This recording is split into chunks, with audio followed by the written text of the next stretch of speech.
And that's a number of different faiths coming together. The black church, my reading of history has always been at the center of any successful movement we've had. That's been my reading of history. But there are a number of other organizations and other faiths that are coming together to try to bring about social justice. How do we make that happen successfully?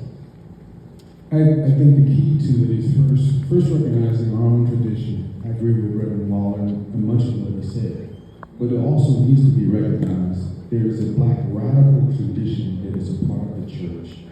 That Richard Allen was the first black radical leading a church movement, which was a social justice movement at the same time. And that not every black church was supportive of our social justice movements in our history. In fact, most of them were against Martin Luther King Jr. and the movement that he led forward. It is funny that in Chicago, where he led a movement for change that failed, a street was named Martin Luther King Boulevard right across one of the major churches. And the pastor, a black pastor, went down to get the name changed because he hated Martin Luther King so much. So to recognize first that the black church has always not been supportive of black movements, and that there are black radical churches, there are, and that we need to move forward no matter how many are, is a very important thing.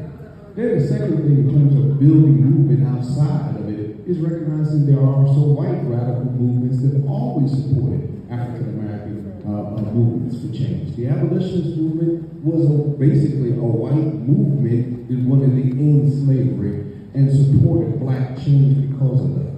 Supported Richard Allen, supported those movements for change. So there's always been a white radical movement in the church, in our faith groups that have supported.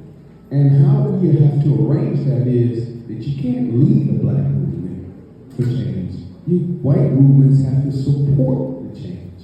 They have to learn to be allies as black people lead our own change and as we move forward together.